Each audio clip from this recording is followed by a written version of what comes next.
We are here at the Abendmahl Inn, and we are going to do one of our spontaneous cooking classes, and we're so excited because we're going to start straight off the bat with our stock. And we're going to sear the quail because we're making a quail stock.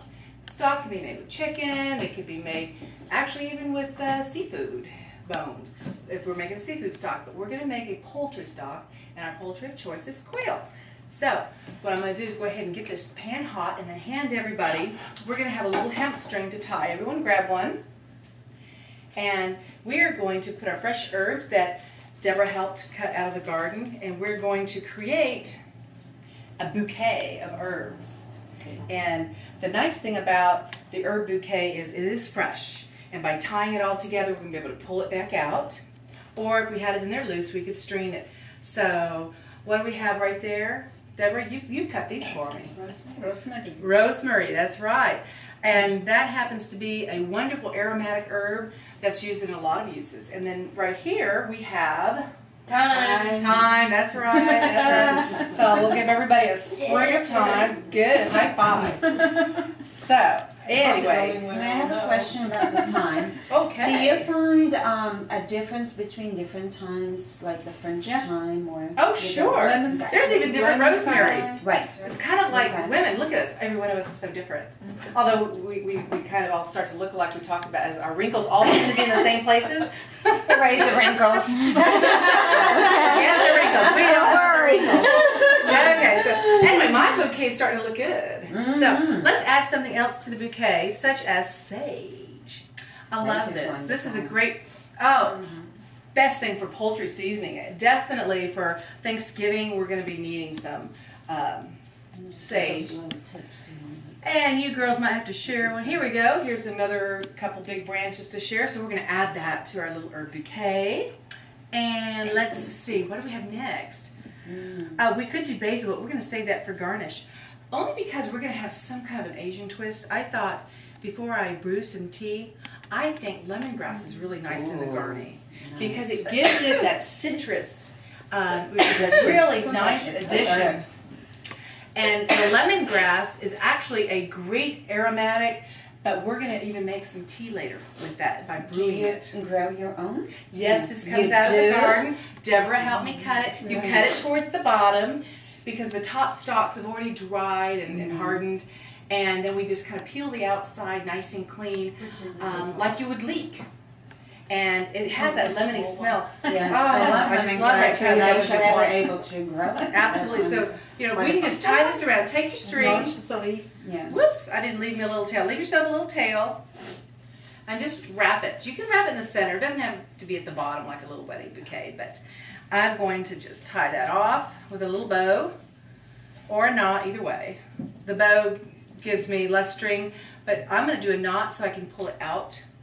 But since you get to take your garni home, because this will be really great for me to just drop down in there. So anyway, our little garni You're not using ours? herb bouquet is ready. Those are yours to take home. So you can go home and make your own stock. Okay, Yeah. the pan is hot. I'm going to just put a little bit of oil in here this happens to be a grapeseed oil. I love grapeseed oil because it doesn't get to that smoking tolerance like olive oil does. And I don't want to add the olive oil flavor to the stock. This is going to let it all have its own flavor. But before we throw the quail on there to sear and then add the water to, I'm going to salt it. I'm going to pepper it. And I'm going to put the garlic in after. I don't want to put it in now because it might burn. And so we're just going to, well, you know what? Let's do something interesting. Let's remove the legs. And we'll grill those later. Because those are kind of pretty. And that would make a great little appetizer. I'm going to find a little joint here. I don't want to cut myself. We need to cut more. Well, no, I'm just going to hold it in my hand so I can keep the bend. See, there's a little leg. Those would make great little barbecue legs that we can do for a little appetizer. Kind of crisscross them across some microgreens. I've got some soy sauce here. Add a little bit of honey to that and we'll get a nice dark crusty glaze. Whoops. Usually it's easy to find that way. Okay. And we'll start searing those in. Oh, I could have cut these ahead of time, but I wanted you to see how to do that. I'm going to go skin side down. You can go the other way, but I want to sear that. These have the bones in. The semi-boneless quail are the best to buy to eat. The what? The semi-boneless, that means the only bones would be on the leg and the wings. But these have the bones. As you can see, they have the bone in there. It's very difficult to eat quail that have all the bones. Where do you get them? And, it has the neck and everything. Believe it or not, my local grocery store, HEB had them just about anywhere. But they tend to be less expensive than the semi-boneless. And because we're going to be making stock, we want the bones. Yeah. And we did the semi-boneless with the, turn those over, there we go. Then we wouldn't have the flavor because stock, the bone or the shell, if you're doing a seafood stock, that's where all the flavor is. That's why they say the meat closest to the bone is what tastes the best. Okay, got that high. I'm gonna turn it down just a little bit. Turn these over. This noise will stop in a minute because we're gonna get ready to add our water. There we go. Okay. We're going to put quite a bit of water in there, as you can see. But what's going to happen throughout our cooking class, it's going to reduce and the flavors are going to intensify. So what we need to do is add some of those flavors in. And what I'm going to do is now I'm going to add the garlic. Because before, if we'd have added the garlic to the oil, we would have had burnt garlic. And so we're just going to sprinkle some already chopped garlic. You could add some whole cloves, but it wouldn't put the flavor into the water. So what we're doing is we're seasoning this water. People buy chicken stock already ready-made. Well, this is not the ready-made, so we've got to make it ourselves. A little bit of the juice from the garlic that I cut up there. Now, parsley, because I put parsley in everything. It's very, very German, very European. But I love tarragon, and I didn't have fresh tarragon in the garden, so it's okay to use the dried. And this happens to be it right here. And it looks like the parsley, but the smell is very, very, very different. And I'm going to pass that around so you can smell what it smells like. It is a wonderful herb, and I use it a lot with fish and chicken. And since this is a poultry, that'll be great. How is it called? If you think of the German name, you let me know. Now, the water's not salted, so we are definitely going to salt this water. I don't even know it in Czech.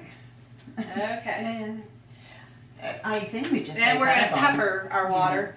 Now, we're starting this now because if you wait till the very end, you have to add too much salt and too much pepper.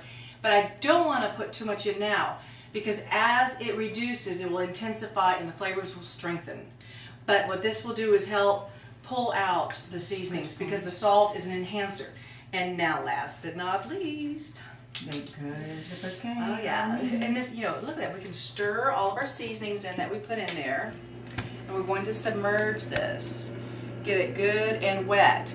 And now we're going to make sure we have that high enough. We're going to bring that to a boil and then bring it down and let it simmer boil, a low boil, so that it can intensify because we're doing a quick stock. If we were doing a slow stock, we would have a taller pot with a lot more ingredients. But since we're going to do this and use it today, we're going to leave that just like it is. Because we're going to let that flesh cook off the bone because we're going to use some of that flesh for our salad. Okay, well ladies, you know how to put your stock together. We're going to come back in a little while and check on it.